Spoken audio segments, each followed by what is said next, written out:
মাৰ অবিহনে পৃথিৱীখন আধৰুৱে প্ৰত্যেকটো ক্ষণ মানে মই সিহঁতক পাহৰিবই নোৱাৰোঁ তেনেকুৱা। এবছৰ সম্পূৰ্ণ হ'ল দেৰগাঁৱৰ বালিজানৰ দুৰ্ঘটনাৰ। বৈদিক পৰম্পৰাৰে পালনাদ্য শ্ৰাদ্ধ।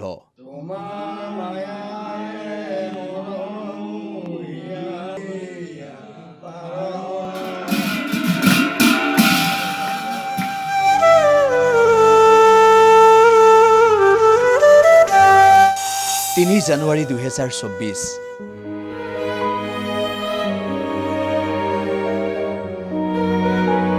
এটা ভয়ংকৰ দুৰ্ঘটনা। পুৱতি নিশা সংঘটিত এই দুৰ্ঘটনা ইমানেই ভয়ংকৰ আছিল যে এই দুৰ্ঘটনাই জোকাৰি গৈছিল সমগ্ৰ ৰাজ্য।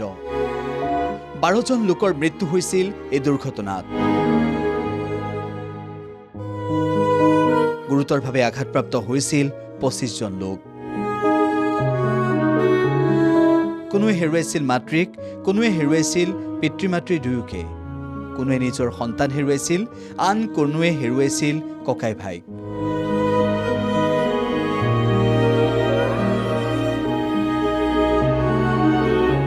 দেৰগাঁৱৰ বালিজানত সংঘটিত হৈছিল ৰাজ্য জোকাৰি যোৱা সেই শিহৰণকাৰী দুৰ্ঘটনাটো। বনভোজ খাবলৈ গৈ ভয়ংকৰ দুৰ্ঘটনাত পতিত হৈছিল বালিজানত। ঘন কুঁৱলীৰ বাবে এই দুৰ্ঘটনা সংঘটিত হৈছিল বুলি বহুতেই সন্দেহ প্ৰকাশ কৰিছিল। ড্ৰাইভাৰৰ অসাৱধানতাৰ বাবে এনেধৰণৰ ঘটনা সংঘটিত হ'ল বুলিও বহুতেই আক্ষেপ কৰিছিল। কিন্তু একেটা পৰিয়ালৰে সকলোকে হেৰুৱাই আজিও বহুতেই উচপি উঠে।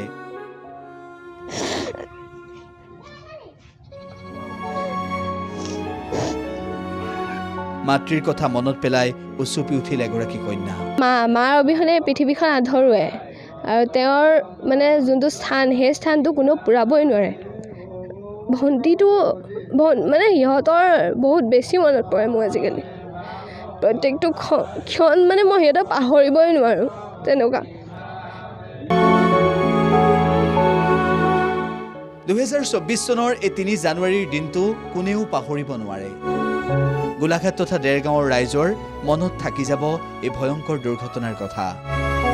কি শিহৰণকাৰী দুৰ্ঘটনাই লৈ গৈছিল 12টিকৈ প্ৰাণ, সেই কথা ভাবিলে যেন এতিয়াও বুকু কঁপি উঠে সকলোৰে।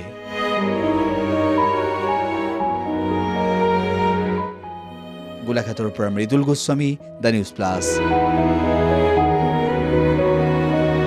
যিকোনো খবৰৰ বাবে যোগাযোগ কৰক 7099017330 লগতে 7099017110 নম্বৰত।